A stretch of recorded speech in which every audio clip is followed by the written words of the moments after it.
Hello, good evening, everyone. Or for some of you, it's a little bit earlier in the day or later.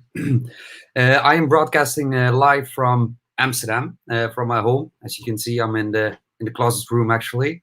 I hope you're gonna enjoy tonight. I'm not gonna hold you any longer. I'm gonna pull Håkan on screen. He is broadcasting from Oslo, if I'm correct. Hi, Håkan. Hello, everyone. How are you doing? Yeah, pretty good. How are you? Yeah, very well. Thank you. Håkan, you're gonna present today about machine learning in the browser with TensorFlow.js, right? Mm-hmm. Yes. And can you tell me a little bit more? What do you usually do? Where do you work? Yeah, so my background is I work as a consultant with AI and big data. So I work for a consultancy company called Miles. We're based here in Oslo, in the capital of Norway. And tonight I'm going to be describing how you can actually use machine learning without actually needing to be a machine learning expert. The only thing that you need to do is just use the tools that you use on your regular day-to-day basis with the JavaScript and the associated tools for that. Cool. Well, we're really looking forward to it. I'm going to hand everything over to you now. Good luck, and I will see you after the talk. Oh, thank you.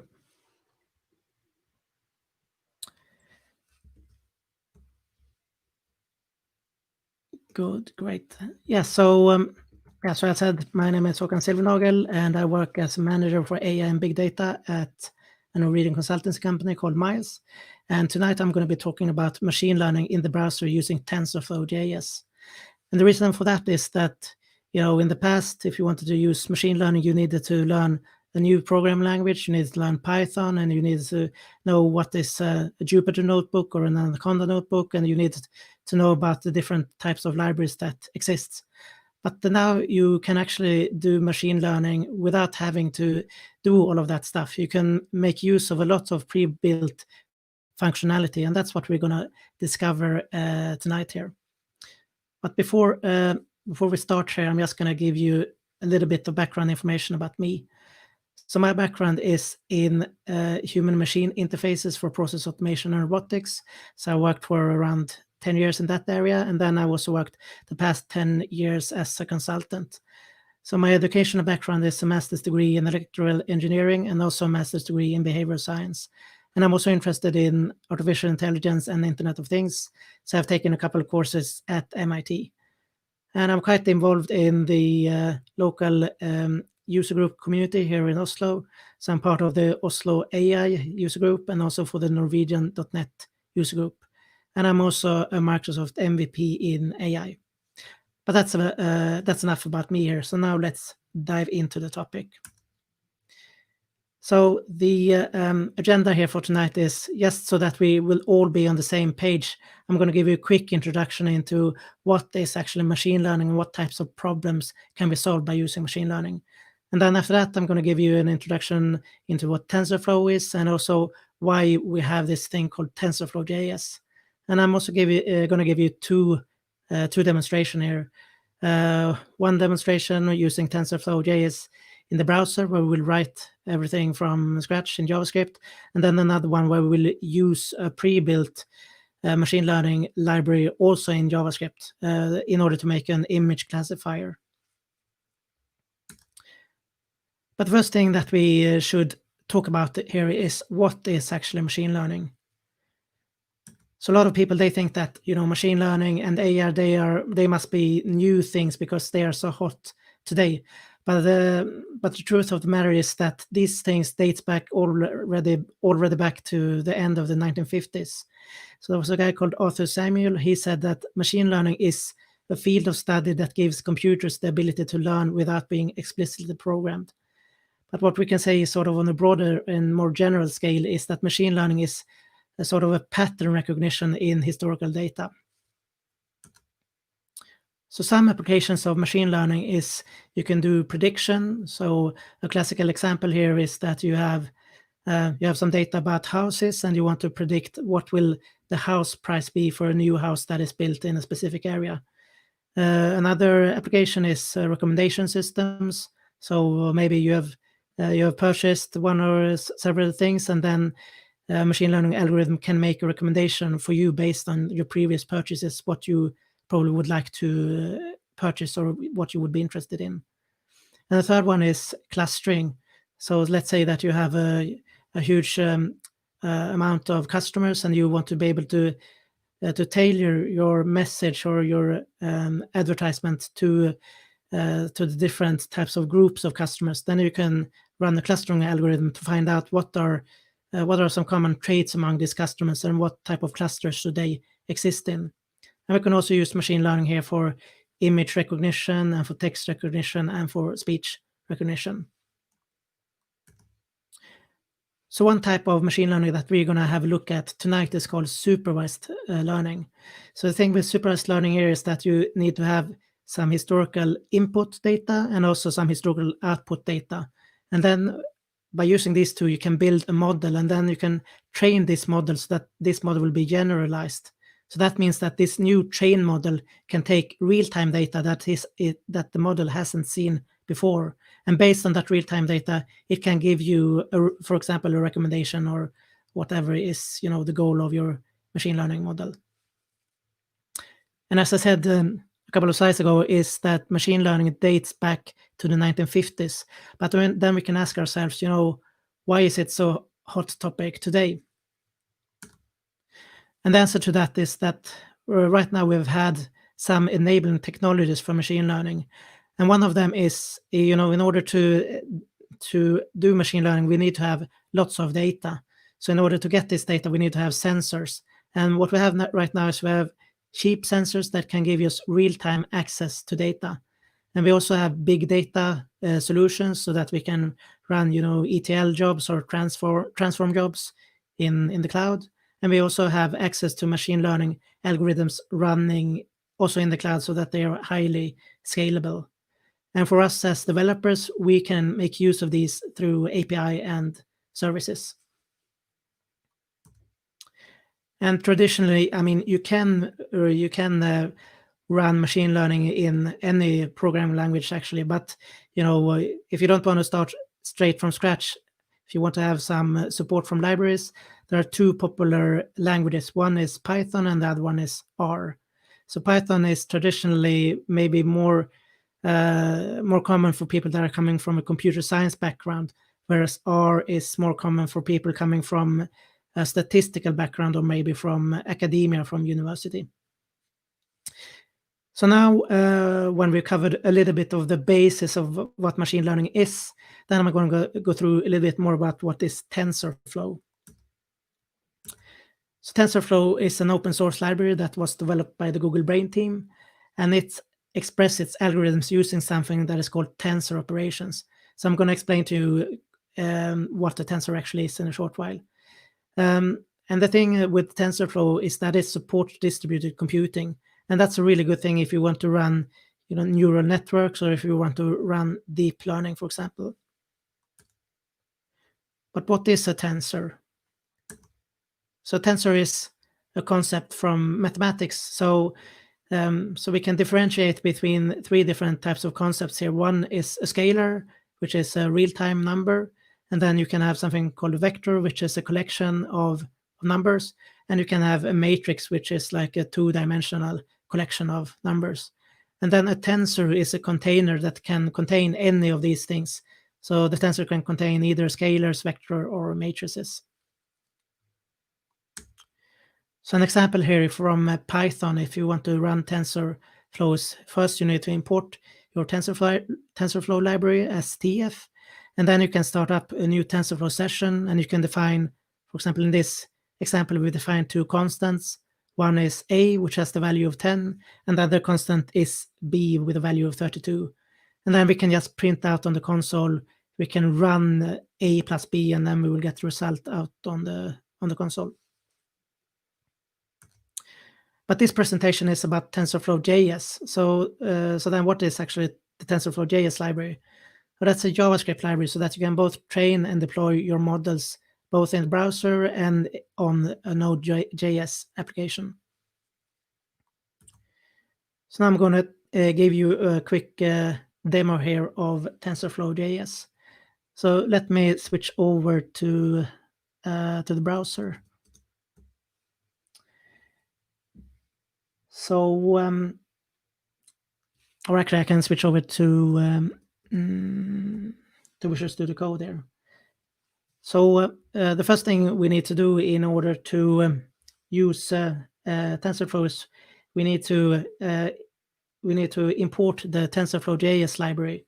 So we can either do it by accessing it from a CDN, but we can also import it using npm or John, for example.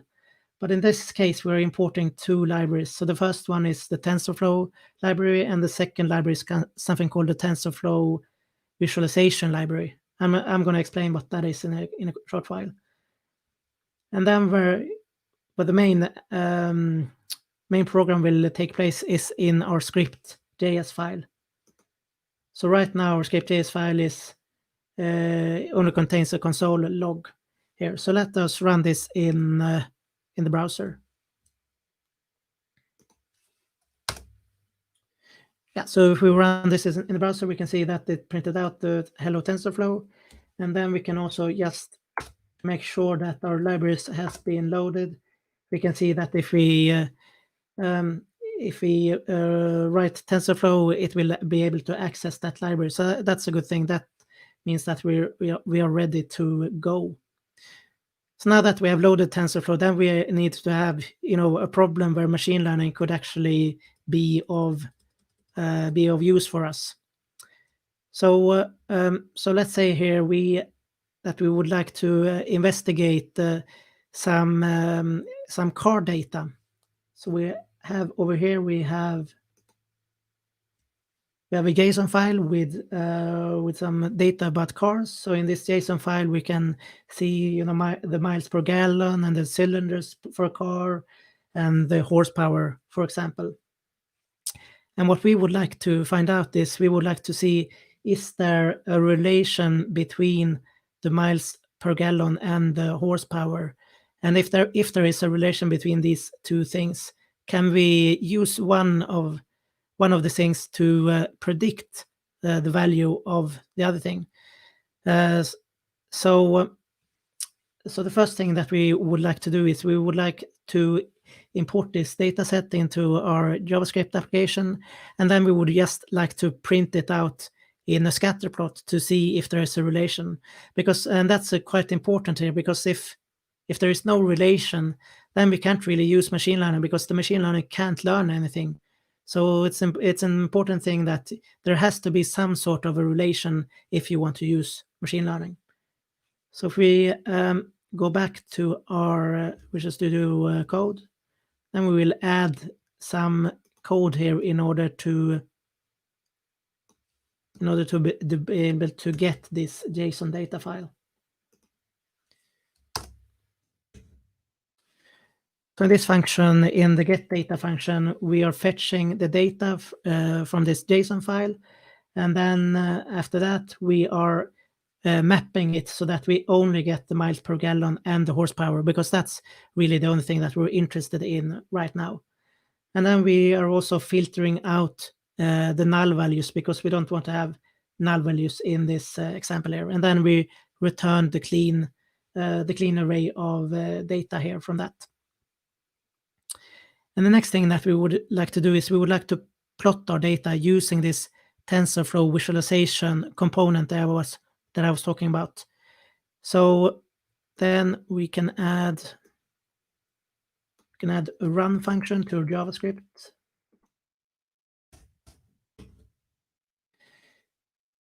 This function is what will start up our program here. So what we do first is that we get the data from this function that we just added, and then after that we map our values so that we will have, on the x-axis we will have the horsepower, and then on the y-axis we will have the miles per gallon.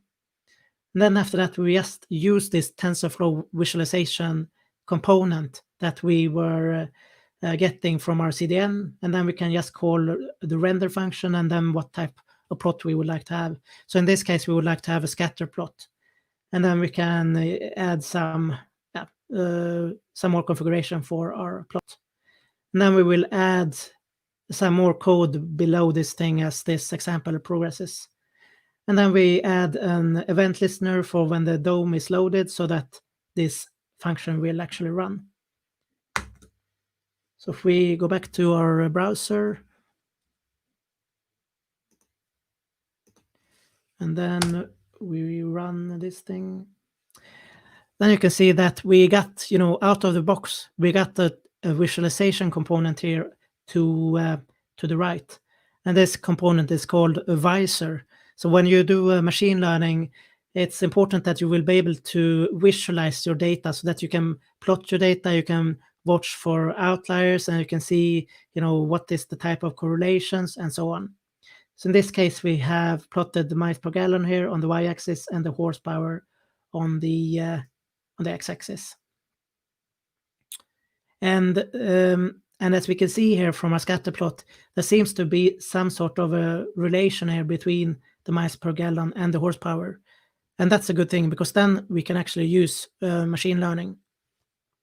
And we can see also that the correlation seems to be negatively correlated, because as we can see, as the horsepower increases, we will get less miles per gallon. So now the goal here for us is we would like to be able to train a model where the input is the horsepower, and the prediction that we'll get out from our model is the miles per gallon. So what we'll do is we will use these values, this data that we have, and then we will feed it into a neural network. And then this neural network will learn from this example data that we have. And then after the neural network has been trained, we can test it out with some new data that it hasn't seen before. And this is an example of the supervised learning that I was talking about before here. But then the first thing that we want to do here is we want to be able to define our model. And that maybe sounds a little bit complicated, but it actually just means what kind of algorithms should this model use to be able to compute its output. So in machine learning, the models, they are algorithms that they take an input and then it produces an output. So in this case, we will use a neural network. And here the algorithm is a layer of neurons. And these neurons, they have something called weights. And these weights will be deciding what kind of output will come out of our neural network. So what we want to do is we want to train our neural network with this data that we have here in the graph, and then the algorithm will learn by itself the best values for these weights. So the first thing that we want to do is we want to add a function here so that we can create a model. So let me go back here to my script file.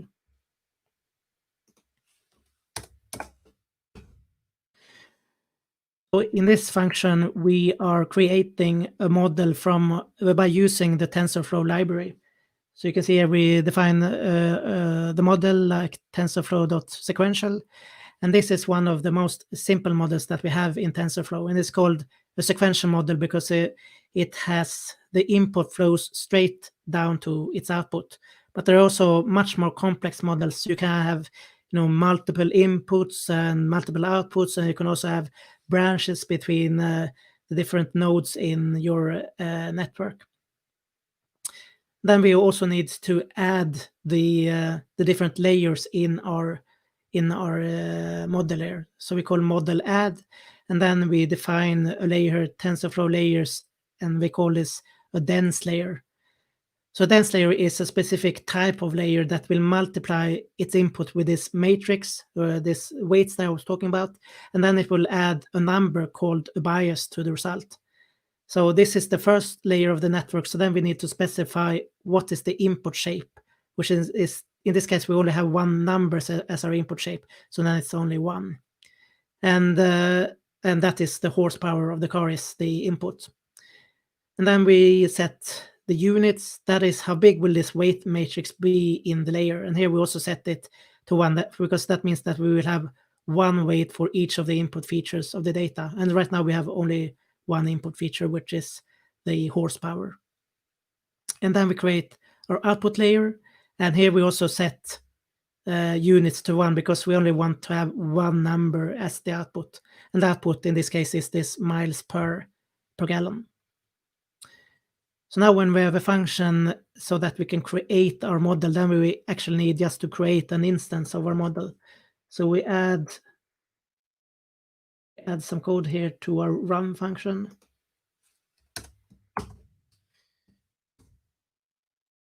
So here we're just calling this create model that we talked about. And then after that, we are using our visualization component in order to show a summary of our model. So let us try this here. So we save our file, and then we go back to our browser, and then we run this. And then we got our plot here, but then in addition, we also got a model summary here. So here we can see that it has, for example, two layers, two dense layers, and we can see the shape of the output and the number of parameters and so on. So that's an easy way to check that, you know, that this model is correctly defined. So the next thing that we would like to do is we would like to take this data, and we need to prepare this data in order for our machine learning model to use it for training. And the thing here with TensorFlow is that it only works with tensors. So it doesn't work with, you know, just regular numbers. We need to convert it into a tensor, which is this container that I was talking about before here. So then we can add a function that will convert our data, our car data, to tensors. So let us add this function to our script.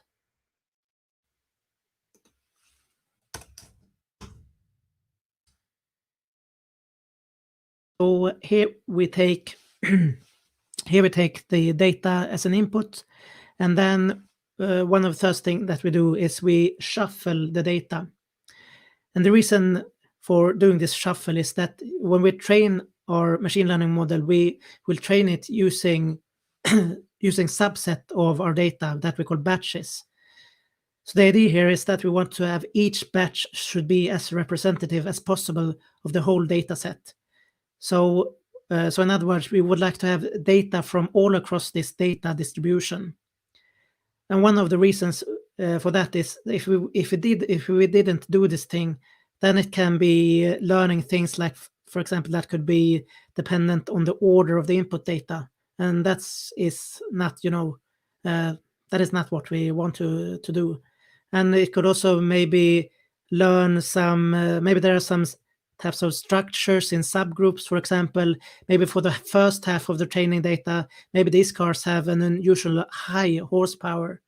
So then it would learn something which is not representative for the whole data set. But if we do this shuffling so that we in each batch there will be data from all over our data set, then we will reduce the risk of running into these types of problems. And then after that we do this data.map, so we get out the horsepower and the miles per gallon. So the horsepower is the input and the miles per gallon is the output. And here in machine learning terms, the output is called labels here in this example. And then we use a predefined function called tensor2d, where we can just specify the shape of our data, and then we will get an input tensor and the label tensor. Because as we said here before, TensorFlow is only working with tensors. So it's really important that we need to be able to convert our data into the tensor, into tensors. And then after we've done this, then we are doing something called a normalization. And the normalization is also a best practice here when you do machine learning. So the first best practice that I mentioned, that was this shuffling of data so that we can get that each batch of data is representative for the whole data set. And then our second best practice is this normalization. So basically what we do is we find out what is the maximum number for our input and what is the minimum for our input and what is the maximum for our labels and minimum of our labels. And then we can convert this so that we will have a normalized data between 0 and 1. And the reason for that is that many of these machine learning algorithms, they are constructed so that they work best with data that ranges between 0 and 1. Yeah. And then we are also saving this in the max of the input, the max of the label, and so on, so that we can scale our data back after we're finished with our machine learning. We would like to be able to scale it back to the original scale that we had. And yeah, so that's why we are saving this input max, input mean, label max, and label mean. So then the second thing, now we have converted our data into tensors, and then our goal here was that we wanted to train our model. So then we add a new function here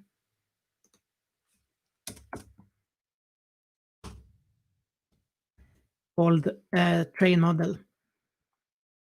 So first thing that we need to do here when we use a machine learning is we need to be able to compile our model before we train it. So then we run model.compile, and then we set some parameters for our compilation. And one of the parameters is what type of optimizer do we want to have. And the optimizer is an algorithm that will decide on the updates to this model as it sees new example data. So there are many types of optimizers in the TensorFlow.js library. And here we've picked, quite a standard optimizer, which is called the Adam optimizer. And that's quite effective in the real world, and it requires little configuration. And the second thing that we need to define is our loss function. And this is a function that will tell us how well is our model doing when it tries to learn on each of these batches. So here we are using something called a mean squared errors in order to be able to compare the predictions that are made by the model with the actual true values. And then finally, we need also to pick the batch size. So the batch size is how many values you want to have in each data subset. So some common batch sizes can range anything between 32 and 512.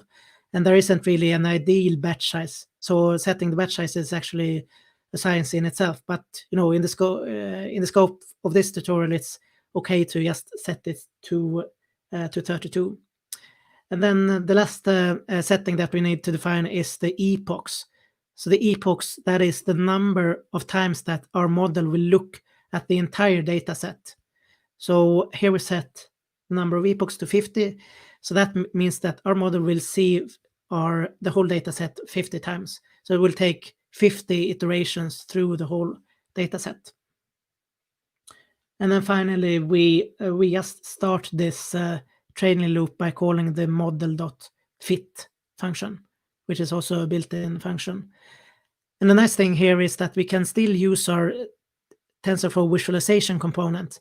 So the TensorFlow visualization component offers us a number of callbacks so that we can print out this loss function, for example, after each iteration or after each epoch.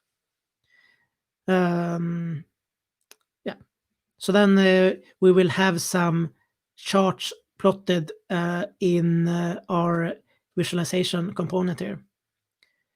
So then the next thing that we need to do is we just need to add some code in order to run these functions here. So go to our run function. And then the first thing that we do is we convert our data to tensors, because TensorFlow is only working with tensors. And then after that, we extract the inputs and the labels. And then we want to train our model. And then we just call this train model. And then when we're done training, we print out on the console done training. So let us save this, and then let's go back to the browser. And then let's run this. And then you can see here we can see this is the callback function that I was talking about. So after each epoch, it will report or print out here on our graph what is. So this is sort of a quality measure, the number of mean square errors. So we would like to have that as low as possible. And then we also set that we wanted to have 50 epochs, and we can see that here on the x-axis that is it has run for 50 epochs. So then let's say that we're quite content with this mean square error and loss function. So then the next thing that we would like to do is we would actually like to use our model. So now we have trained our model, and then the next thing is we want to test our model. So we want our model to make some actual predictions. So then we will create some new input data. And then we will test our model and see how well our model is actually being able to predict this miles per gallon. So then we can add a function here to our script. Let me go back here to this guy. And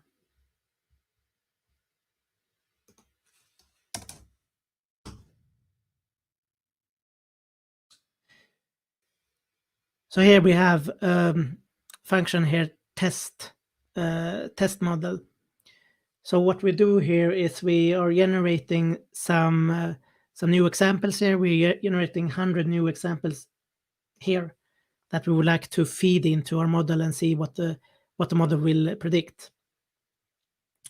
So this is the horsepower, and then it will predict the miles per gallon. And then when we do this training, we need to do something called a reshape, because we need to have it in the same type of shape as our original data. And the shape is the number of examples and the number of features per examples. And right now we have 100 examples and we have 1 feature per example. And then the only thing that we need to do here is just to call model.predict, and then we will get all the predictions from our model. And then, as I said here before, then we can do an unnormalizing or denormalizing our data by using this input mean and input max that we saved from the function here before, so that we get our miles per gallon and horsepower back in the original scale that we had from the beginning. Yeah. And then we call a function here, a pre-built function called data sync. So the data sync is a method so that we can get out the values that are stored in the tensor, so that JavaScript can use it. So it will just be a regular number here by JavaScript. So then JavaScript can just use it as any other type of numbers.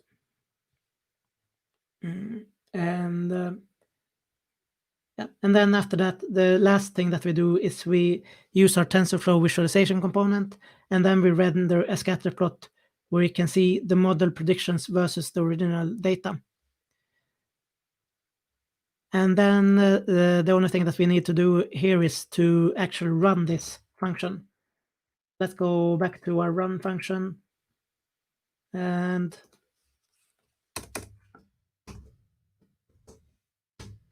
on here, and then the only thing that we do is we call this test model function. So let's go over to the browser.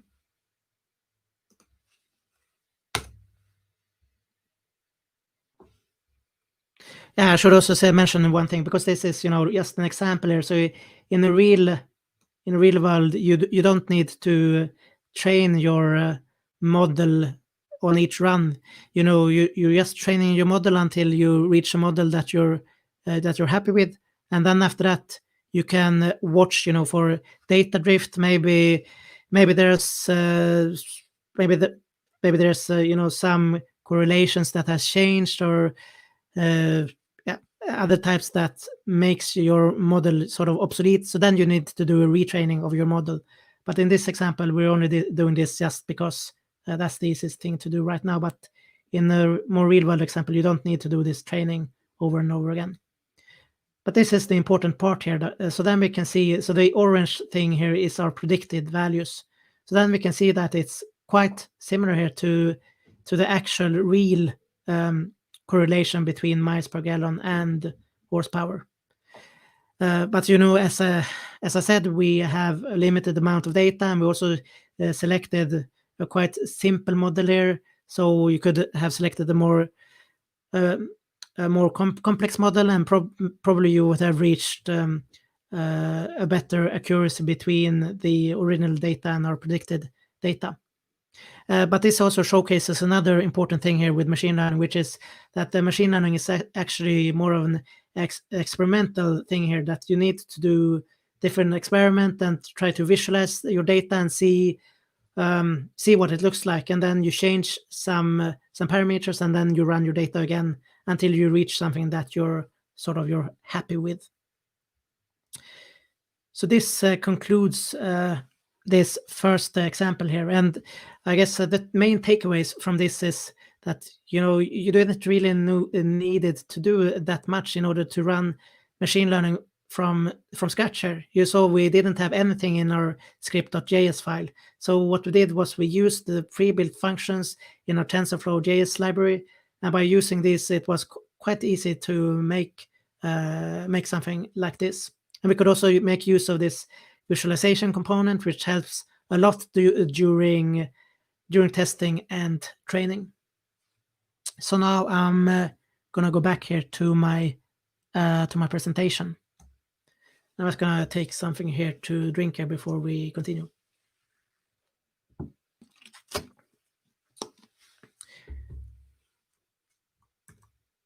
So then this first example showed you how you can write your machine learning code in JavaScript from scratch. But another way that you can do is you can import existing models into TensorFlow.js. And these existing models, they can either be, maybe you have a team of data scientists that has some models that they have done in Python, but there are also a lot of models that are already pre-built that you can use. So for example, there's a model called MobileNet, which is a Keras model, and this model is a model for image classification. And what we can do here is we can convert our Keras model, which is in a format called H5, to a TensorFlow.js layers format, so that we can use it in our JavaScript application. So there are two ways that we can do this. So one of them is by using the command line or the bash. Then we can just call TensorFlow.js converter, and then you specify the input format. In this case, it's Keras, and then the path to your H5 model. And then you also need to define the path to where you have your TensorFlow.js directory.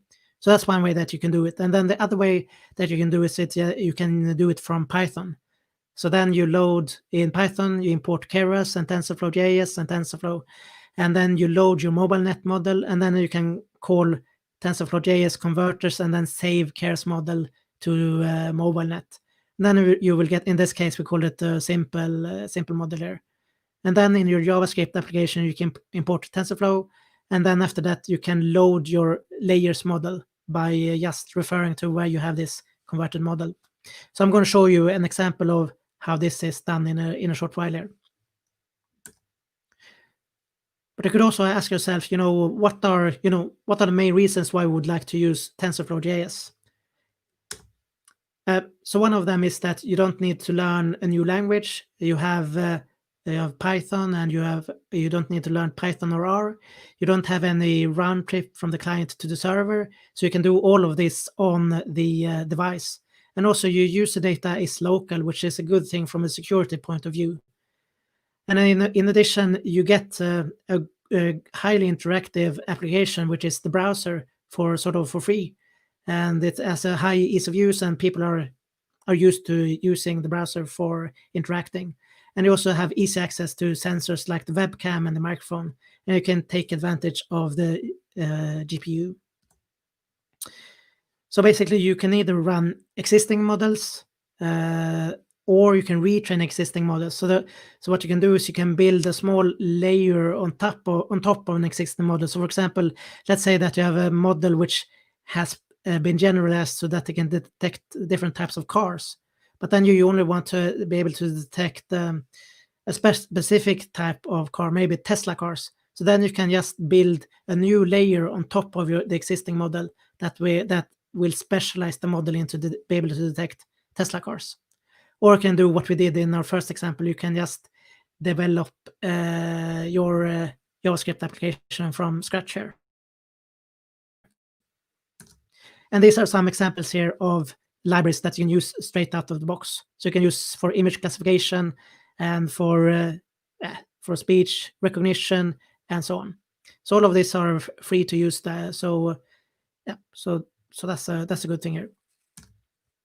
So now I'm going to give you a quick example here of an image classifier. So I'm going to first just show you what this looks like. So the first thing that you do is you select an The first thing that you do is you select an image. So in this case, we select an image of a strawberry. And then you select a model here. So in this case, we have two models. So we select this MobileNet model. And then you push predict. And then you can see here that it predicts that this is a strawberry by 99.9%. So the question is, how did we do this? So then let me switch over here to Visual Studio Code. So this is the UI. So this is where we can select our model and we can select our image and so on. And here we are referencing the TensorFlow.js library, and we also are referencing two JavaScript files. One is called ImageNet classes, and the other one is called predict.js. So I'm going to quickly go through here what we're doing in the predict.js. So this is where we're doing our machine learning. So the first thing that we do is, this is when we select an image, then we read our image into our application. And then after that, we can select our model. So then we call this function load model. So then the way that this has been done is that we have a library here called TensorFlow.js models. And then based on the model name, it will load this model here, model.json. So this is the converted MobileNet model. So I've used this Keras H5 model, and then I converted it to a TensorFlow layers model, and then I just put it into my JavaScript application, and then we can just load our TensorFlow model and use it in our application. So what we do here is we get our image and we get our model name, and then we need to do some pre-processing of our image, because remember, TensorFlow is only working with tensors, and the tensors also needs to be in a specific shape. So we do some pre-processing of our image, and then the only thing that we need to do is to call model.predict with our tensor, and then we can get the data out of it.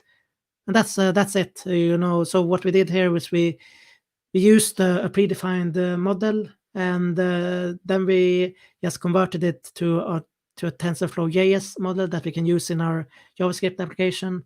And then basically this is all that is needed to be done. And then what we get out of the model is we get the probability, and then we also get a class name. But the thing is that the class name is just an integer. So then we need to be able to map our class name to a string here. And we have something called ImageNet classes here, which is just a file with the different class names from the ImageNet library. And then we print out the 5 predictions that has the highest probability. So this was an example of how you can use a predefined model in your JavaScript application. So then let me switch back here to my PowerPoint. So then finally, I'm just going to give a couple of examples from the real world. So one example is from Uber. They have something called Uber Manifold, which is a visual debugging tool for their software. So this tool is using TensorFlow.js. Then we also have Airbnb. They have something called the Identity Document Detect, which will be alerting about sensitive information when you do a verification of your ID. So it can tell you if there's some sensitive information in the pictures. And then finally, we have something from the music industry or music domain. there's something called Magenta, and this is quite interesting, so I recommend you to check it out. So this will use machine learning models in order to generate music. And finally, I have some references, so you can have a look at the TensorFlow.org official documentation. There is also a great Coursera course, Introduction to TensorFlow, and you have this example that I took with the image classifier is from a video from Deep Lizard, so you can refer to that if you want to know more about that. So with that, I would like to thank you all for your time, and if you have any questions after this, you can reach me either on Twitter or on email. So thank you very much.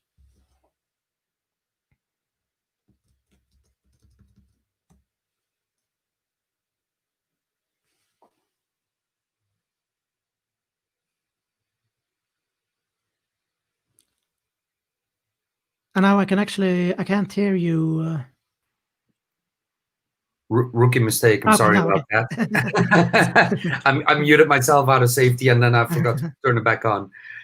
Thank you very much for your talk. I think everybody really enjoyed that. Very informative. Also, to show how practical and how easy it can be, of course. So yeah, I think a lot of people will be inspired by this talk. We will promote this talk, of course, in our newsletter. So maybe some of the questions will come afterwards. But they can, of course, reach out to you on Twitter if they want to. Just to show everybody, at Agriflis or via mail at Håkan.Silfvernagel@miles.no. I do see Maki's very excited. He's saying client-side image recognition is going to be a killer. So I think he's very excited about what's going to come. Andrew, I'm not too sure if this is really relevant to you, Håkan, but he's asking if anyone has any recommendation systems. So yeah, this was just an example of of a prediction, but you can also do it as a recommendation system. So there are already pre-built algorithms that you can use for that. So I mean, that's sort of things that I would like to convey here, is that you can make use of a lot of things that are already tested and tried out, and then you can use it from your own JavaScript environment that you know and that you sort of you love, and you want to use this tool. So you don't need to learn Python, and you don't need to run this in Jupyter Notebook. But then again, there is nothing preventing you from doing this. So for example, if you work in a bigger company where you have one department with data scientists, then you can just walk over and ask them, do you have a model for this use case? And maybe they say, oh, we have this model that we have in Python, and then you can use this tool that I showed you to convert it from the Python format over to a format that TensorFlow.js can actually use. So there are many possibilities here. Thank you very much, Håkan. I think I'm going to leave. If there are any questions, I will let you know. And if anyone else has any questions, reach out to Håkan directly. I want to thank you again very much for your time and taking your spare evening to educate our JavaScript community. Yeah, thank you so much for having me. I really enjoyed this session. Thank you. I see that we have one last question actually coming in from Capiche. I didn't read it yet, but I saw that it was a question. Thanks for sharing. I would love an image analyzer library that adds alt next automatically or suggests alt text if the image is uploaded via CMS. Do you think this is possible one day? Yeah, I think so. So what you would like to do, Capiche, is that you first need to analyze what is in the image.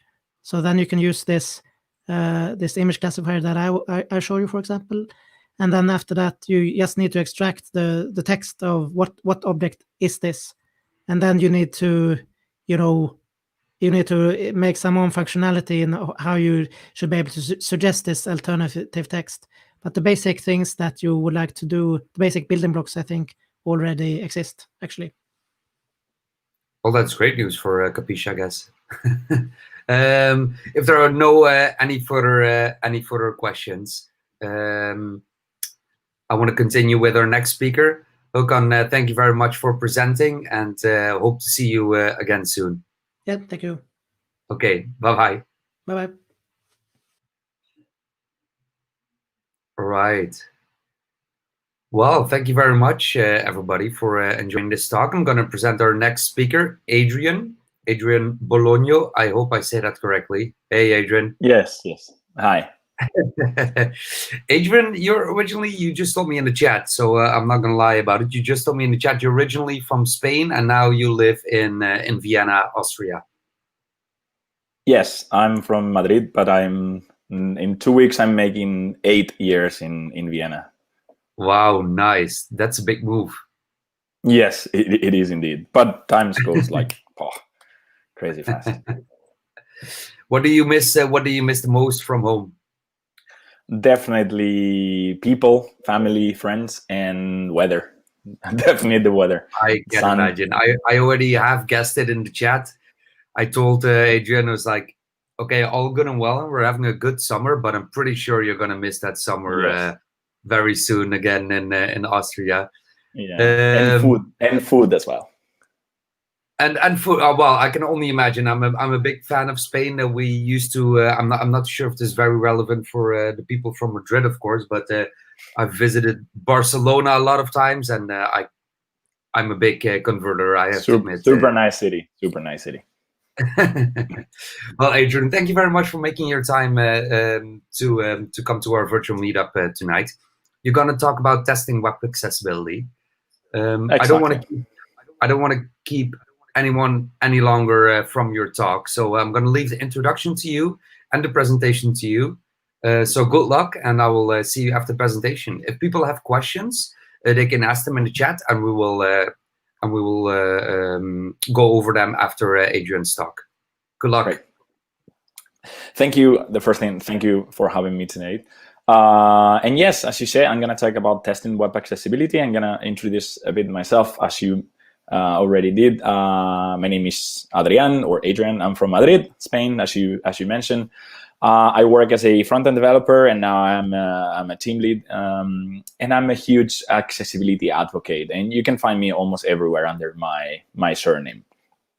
So let's talk about accessibility. So I tend to start my talk telling something that I've been asked a lot, which is, what is this A11Y that we always see instead of accessibility? So this is the international acronym for accessibility, and this is because there is 11 letters between the A and the Y in the word accessibility. That's why we use this, and I'm going to use this in the presentation a lot. So why is so obvious in the real world that those 4 situations are completely wrong? I mean, in the first picture, we see a person with a wheelchair going down a very steep ramp. Second one is pretty much the same, a very, very steep ramp. In the third one, we see a ramp, but at the end of the ramp, there are stairs. And in the fourth one is a totally unusable ramp. So why is this so obvious for us? Different situations. Someone arrives with a wheelchair. There is an accessible button. Perfect. This person pressed the button. The door opens automatically, but there's stairs after the door. So it's so frustrating. So again, why is so obvious in the real world? But when we move to the online world, it's not that obvious that a website is inaccessible. So when we talk about web accessibility, we always talk about not excluding anyone, making the website accessible for everyone, especially, not only for, but especially for people with disabilities, and they can use your website, every functionality on it. So let me put you an example. You're going to an e-commerce website, a online shop, and you want to know what your latest purchases were. So you maybe call the help desk, the tech support, and they can tell you something like, you need to click in the button in the top right corner.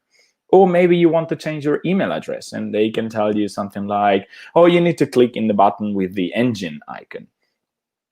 But for blind people, there is no such a button who looks like an engine icon, or there is no top right corner. They don't use a mouse. So we need to have this in mind when we develop our web applications. Let me give you some rough numbers. In the world, 2018, a couple of years ago, we were around 7.6 billion people. More than 1 billion people lives with some form of visually impairment. I read a tweet a couple of days ago. I said, like, it's almost the same statistics as the people who have blue eyes. So imagine that your website is not accessible for someone with blue eyes. So it's a bit crazy to think about that. So I'm not going to talk about developing web accessibility. I have a different talk. It's called How Does Your Website Sound Like? And you can find it on YouTube.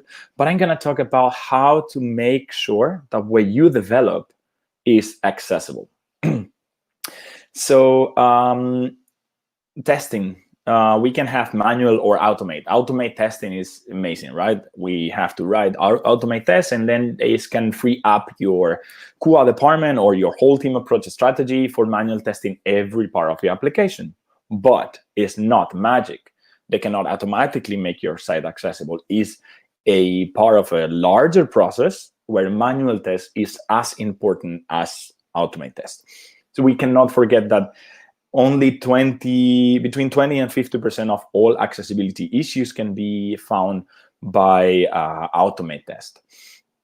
So what I did is I created a simple React application with 3 tiny components. So one is a button. The second one is a fake button, which is an anchor link with a roll button. So sneak peek, never do that. And the third one is an image. Pure image. And in the entry point of the application, I put a bunch of accessibility issues.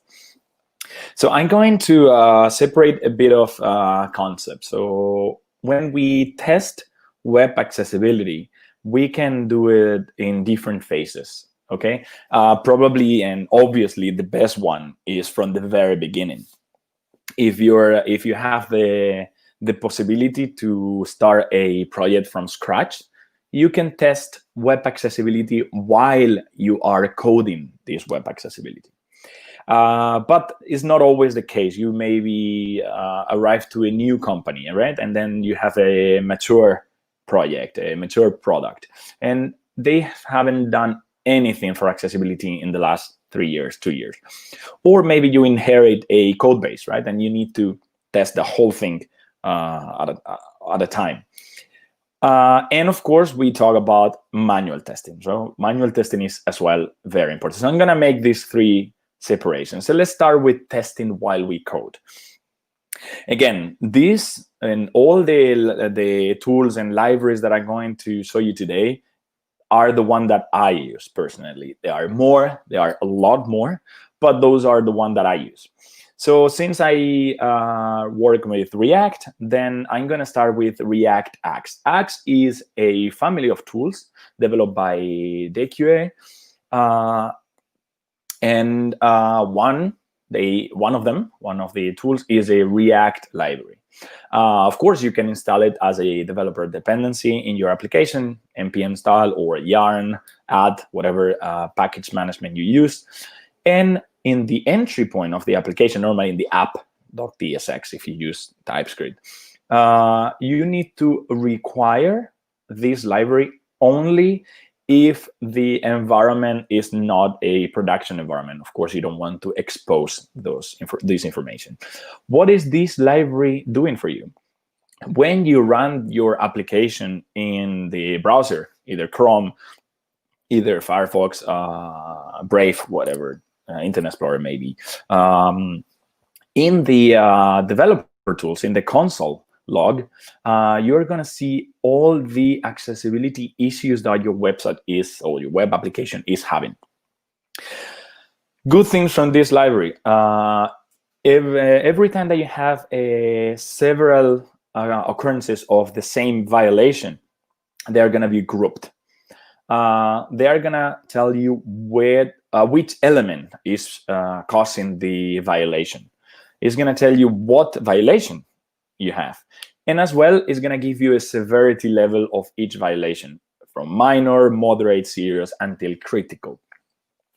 And for me, one of the best features of this tool is that they are going to give you a direct link to Jupyter University, which is the official documentation from Jupyter, not the official one, but from them, to teach you about the issue and, of course, learn how to fix it.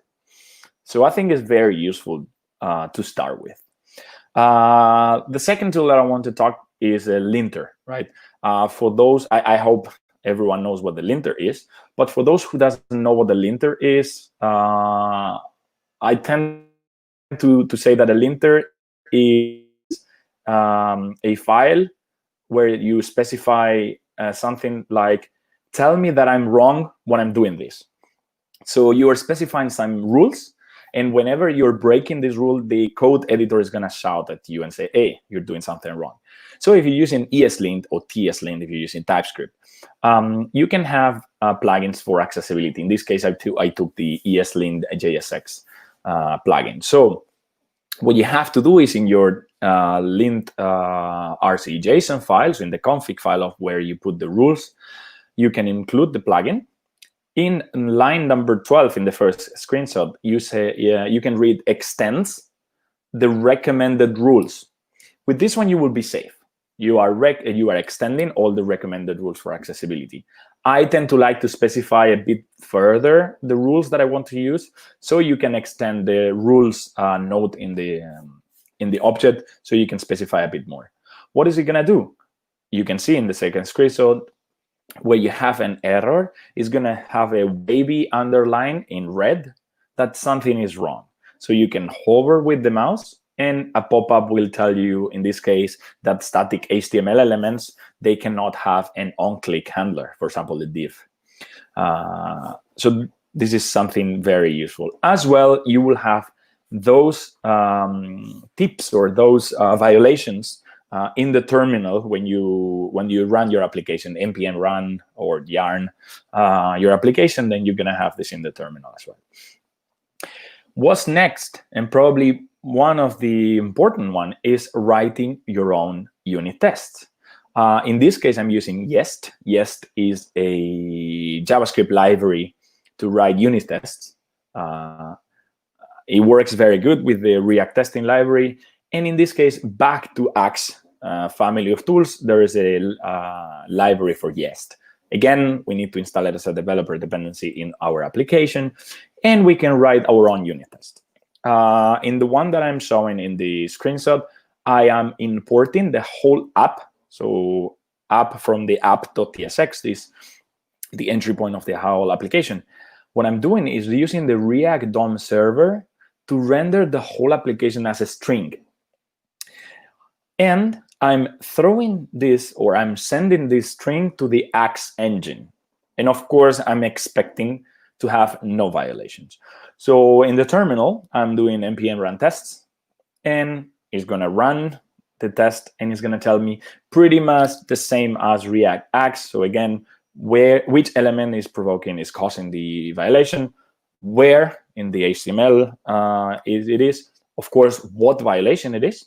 And again, we have a direct link to the documentation on the jQueryuniversity.com to learn about, again, more about the issue and how to fix it. So again, I think it's very important to write our own unit test to avoid shipping inaccessible, and not only inaccessible. I mean, I think it's useful to avoid shipping code with failures to production. That can cost more time than in development process. So those are the three tools that I normally use while coding. Again, React Axe is going to tell you in the console. Linters are going to tell you directly in the code editor, and of course, writing a unit test. We are talking about inheriting a code base, or you arrive to a company and then you have a mature product, and you have to test URL by URL. So what I'm doing is testing the whole DOM structure, right? Purely, no code here. So I'm using the terminal here and back to Axe. Again, the Equilabs did a good job creating this whole family of tools. In this case, we need to install it globally in our machine. So that's why it's -G for global. And it's easy to use. You open the terminal and you use Axe plus or followed by the URL that you want to test. In this case, I'm testing a well-known Stack Overflow website. When you execute this, it's going to run a Chrome headless instance, and it's going to perform some accessibility test. Pretty much again, and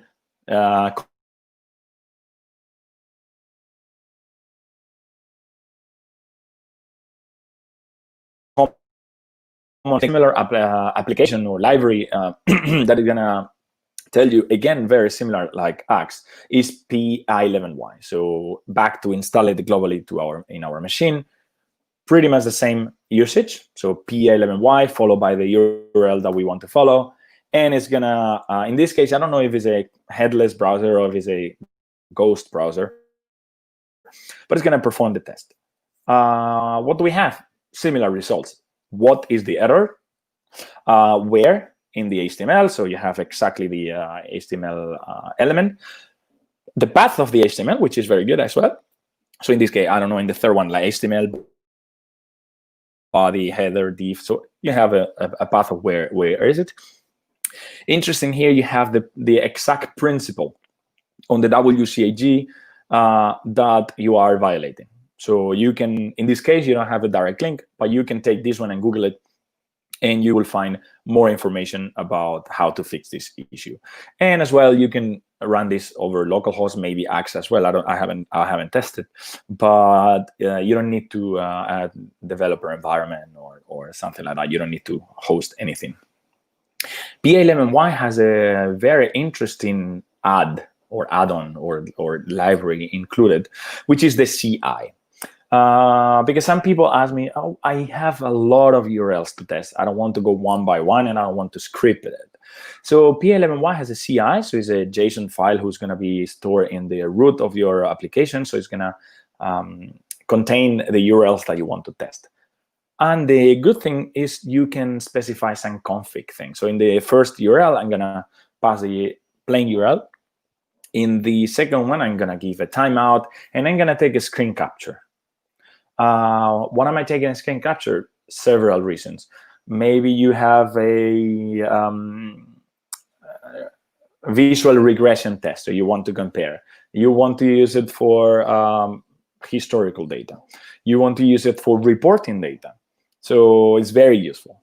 And then the third one, which is I think is the juicy part of the CI, you can execute actions. So you can wait until an element with a known ID or a known class is loaded, then click on it, then take a screen capture again, then navigate through to a different page.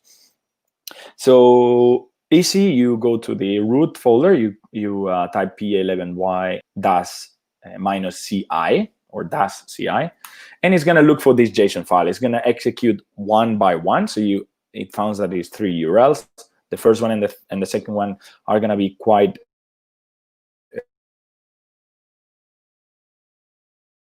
quick. The third one is taking a bit more because, again, it's navigating, it's creating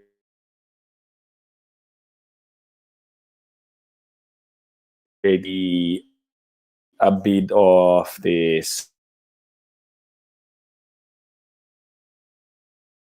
same that is going to give me exactly which element is the. You can see in the root folder where the captures are. Again, very various reasons to use these captures. Lighthouse. Lighthouse is an application that is developed by Google, is included in every Google Chrome under the development tools. They used to be called audits. Now it's called Lighthouse, a bit more meaningful. But you can use it in the terminal. So again, back to install it globally in our machines. And you can run the same as the other ones. Lighthouse followed by the URL that you want to test. In this case, I'm using the --view parameter because I want to launch and I want to view the report after that, because he's going to create an HTML report. And you will see that instead of a headless browser, it's going to run a full instance of Chrome. And it's going to perform more than an accessibility test. It's going to be performance. It's going to be internet, slow internet, slow internet, a lot of tests. And it's going to build a HTML report. I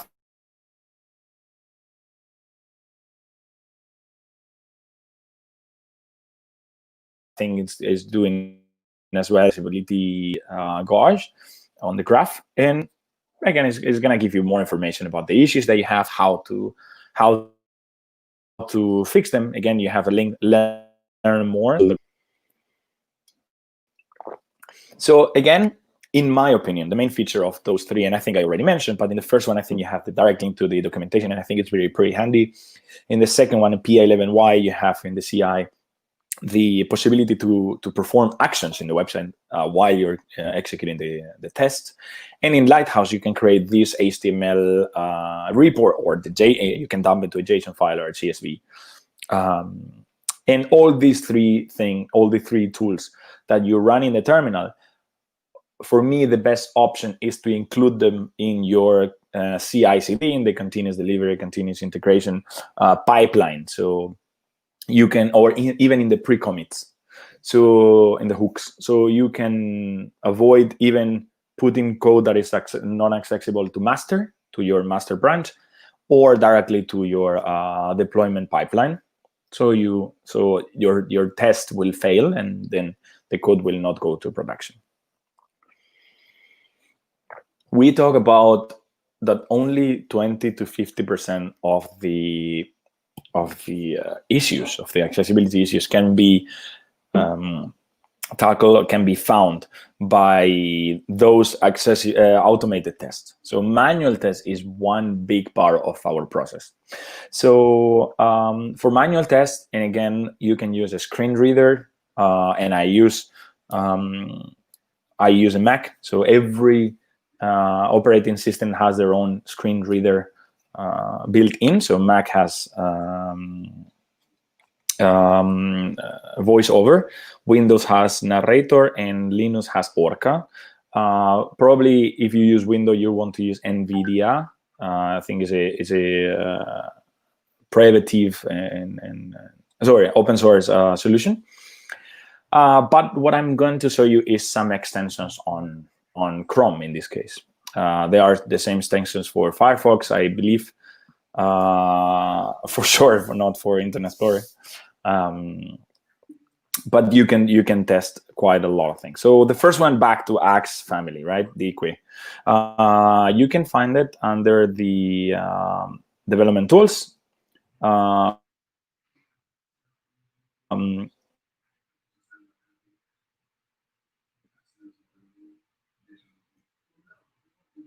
And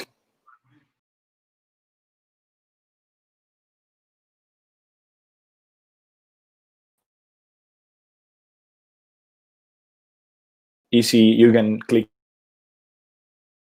in Analyze, ARC Toolkit. You can find them as well over the developer tools. Is going to perform a very similar test. You can see the different images. Doesn't have any alt text, so you have the arrow. You can click in the image. It's gonna go directly to the HTML code. Is very obvious. Very obvious. Accessibility insights. This is a tool that performs one of the features that they have is to perform a map of tab order. Why do I think that this is very important? Tab order is, we cannot forget that visually impaired people normally don't use a mouse, right? They navigate through your website, through your web application using a keyboard. Sometimes a special keyboard, sometimes the tab key. So the tab order is very important. That it needs to be consistent with the content of your website, and you can test it. Definitely, you can do the test, and this is something that I definitely recommend. But this tool is creating a map, so you can even take a screenshot later, and you can easily see while you tap what is the order of this tab.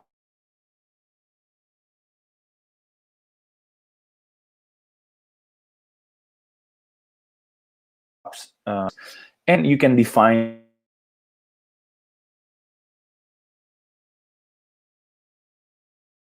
this is, for me, the most complete one. You can find it under the extensions tool instead of in the development tools. And once you click, it's going to perform a really quick test, and you can see a lot of things. Again,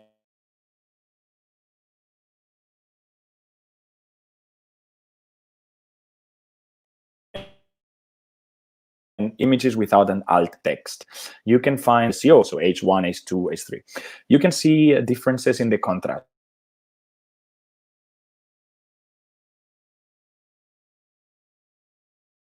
Double A and triple A. So you can see that the button orange with white text is not good. You can see if the content is consistent, right, in the order. You can see the code if you want to dig a bit more in the code of a web. And this, but as I said, screen readers are very good to testing. You are simulating, right, what the visually impaired people are going to use. And sometimes you need to put yourself in their skin, in their shoes, right? So there's one extension called No Coffee, which is a vision simulator. So this allows you to simulate how people with, for example, blurry vision are going to see your website. Or maybe someone who forgot their glasses at home with glare or flutters are going to see your website. Another visual impairment is color blindness, right? So you can see how people with protanopia, or how the distortion of the colors are going to affect the content of your website. You cannot not rely only on colors. Side vision, even floaters. I mean, some people have floaters in their eyes, and it's not going to read the side I normally use, and I'm happy with them. Of course, there are more, and there are more that I use now. There's one more extension that I use called Funkify. So every day I discover new libraries, new testing applications. And please, if you have any other that you want to suggest me, please find me on Twitter and drop me a line, because I would love to know more. But those are the ones that I show you today. My outcome for you is use them, play with them. They are very powerful. Try to plug them in your development process, in your release pipeline. You can find the very small application that I create under my GitHub account. You can have the slides of this presentation and any other presentation that I gave under my profile in Speaker Deck. If you don't like to rewatch the video, or you don't want to see the slides, you can read about this. I wrote these 3 parts. I wrote 3 articles in my blog, so you can read about them. I want to take advantage of the moment and recommend you a good online course, not only for technical people, but for everyone who wants to get an introduction on web accessibility. Is an official course done by the W3C, and is under edX, is a learning platform, is for free. And if I don't make a mistake, I think it's gonna stay there until September. So I think you still have time. And I want to leave with a couple of sentences that I think they are very important and everyone should read them. The first one is just says it's just not about disabled users being able to access your website. It's about everyone being able to access your website, because you never know when you are going to be situational disabled. Again, you forget your glasses at home. You don't have your mouse with you, and then you need to navigate through a tab key. You break your screen, and your screen is completely black. So you need to listen to a website. That's how does your website sound like. You have kids. You have your kid in one hand, so you need to use your computer with only one hand, right? So you never know when you are situational disabled. So you don't have to build your website accessible for those people, right? You need to build it for everyone.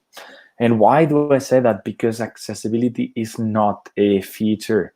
Disability is not an option. No one chose being disabled. So we need to treat accessibility as part of our development process, the same as we do with UX review, the same as we do with writing unit test or writing integration test, the same as we do with specification, right? Our product managers, our project and product managers specify things, and this is our daily process, right? So accessibility should be part of our development process. It doesn't cost money. It doesn't cost time. And don't trust anyone who says it costs time. Writing the alt text of an image takes 10 seconds.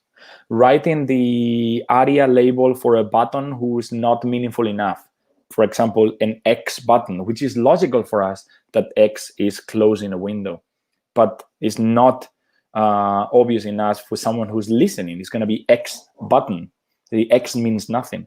A number, a telephone number, a number means everything, but you can have an ARIA label saying call the support team.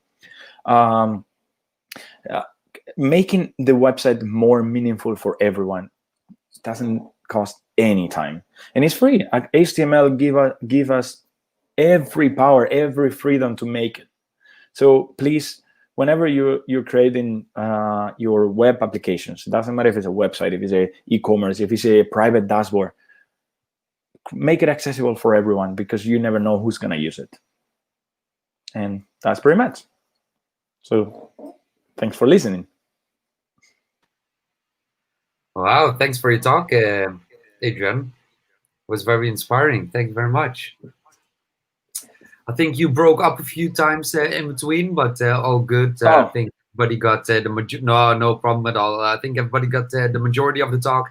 I think there were a few glitches where you broke up,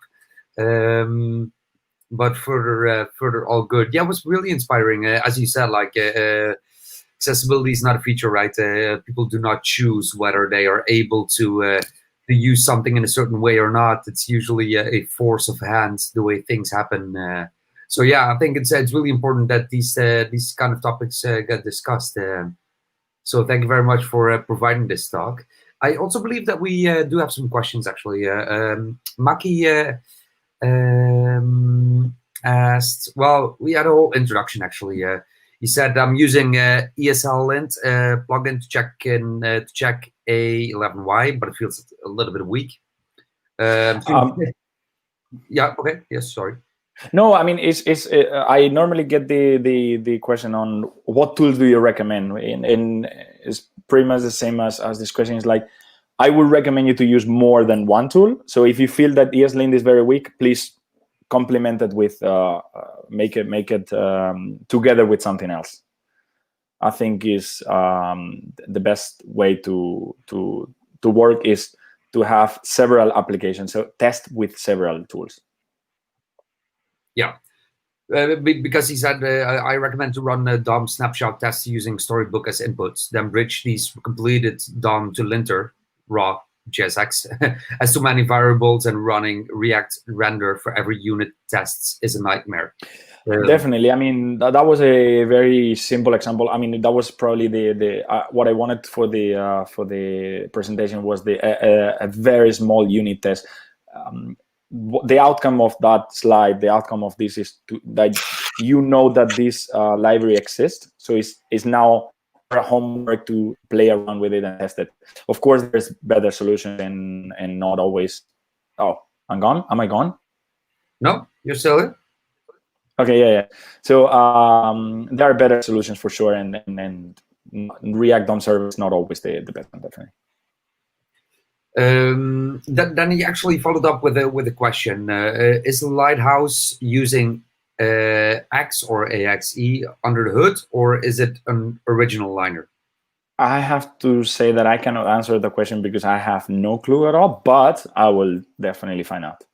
I will immediately Google it after I hand off. So we'll get back to that. Yes, definitely.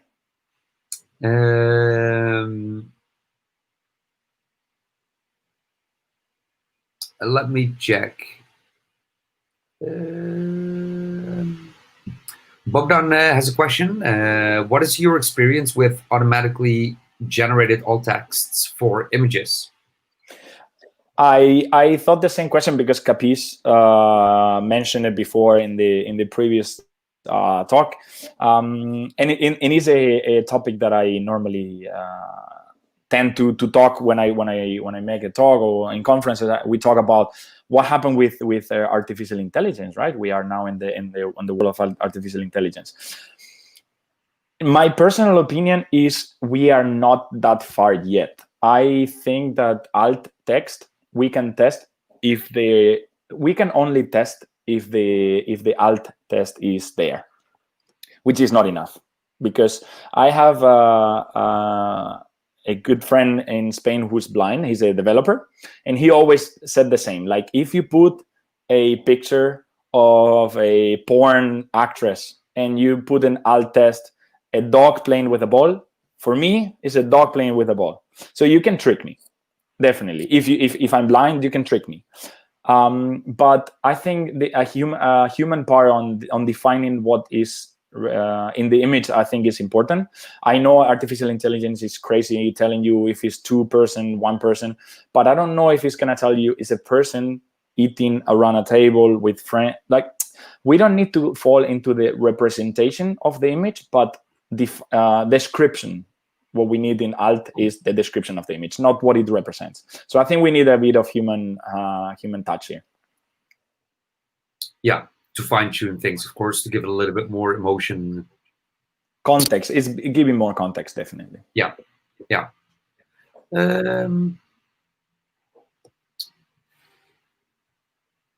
Adrian Irnute is wondering